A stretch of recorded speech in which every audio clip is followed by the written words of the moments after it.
What's up everyone, welcome back. So this is a spot which I don't usually visit, but you can see there are some succulents over here, and I'm going to give you a quick story of what happened over here.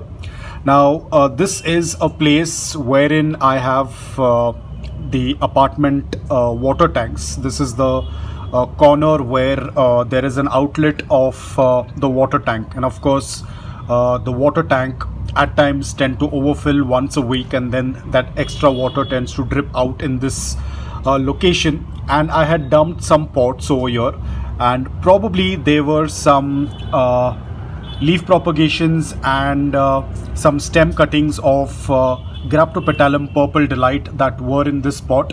This was a papercrete pot. You can see this pot was broken, so hence I had just kept it near this spot.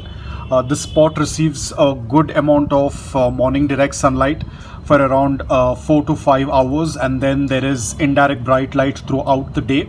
So at that point, probably when I threw this pot over there, these were only some stem cuttings and some leaf propagations, and the pot was broken, so I just threw it off. I just discarded it in the corner.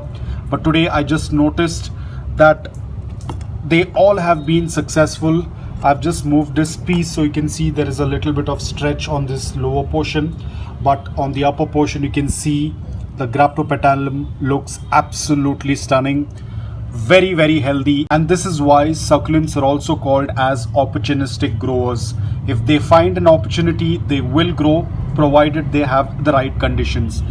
Now succulents have very basic needs. They are not very heavy feeding plants like our foliage or flowering plants. With very bare minimum needs, they can do quite well, and this is a perfect example.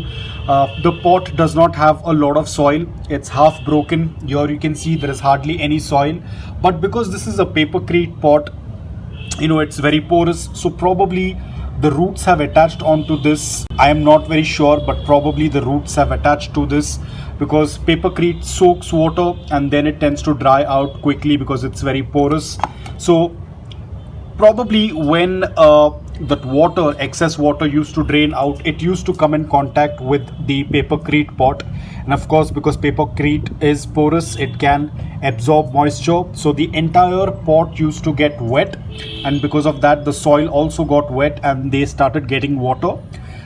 So this is how they have sustained. Probably they're not heavy feeding plants, so that minimum nutrients that is present in the garden soil that has given nutrients to them, and that water, as you'll all know, excess water from that tanker used to flow out once or twice in a week, and that was enough to sustain this entire colony of Graptopetalum purple delight. Absolutely fantastic, and this is why they are called as opportunistic growers. But a very key role, or a very key point, is the environment. Even though they are opportunistic growers, but environment plays a very important role, and my city has a perfect environment for succulents, and rest everything was being provided automatically to this plant. But as I mentioned, environment plays a very important role.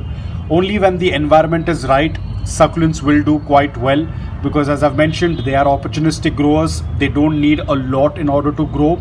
Minimum soil, minimum nutrients is more than enough. Ample amount of light, the environment is perfect for them, and that's why you can see they have taken full advantage of being neglected, but at the same time they were automatically getting the water. There was a little bit of soil, sandy soil in this, which helped them grow. Probably it might have been just a stem when I might have put them in this spot, because if there were full size succulents like this, definitely I wouldn't have left them in this. So this is really amazing to see. Of course I will move them very soon. I will arrange some pots for them, but I just wanted to share this beautiful joy that I just found today. So once again, as I've mentioned this earlier as well, yes, they are opportunistic growers, provided they have the right type of environment. With very little care, they will survive, they will thrive, and this is a perfect example. So guys, I hope that you liked this video. If you did, please hit the like button, and if you're new to my channel, please consider subscribing to it. Until then, take care, stay safe, and keep planting.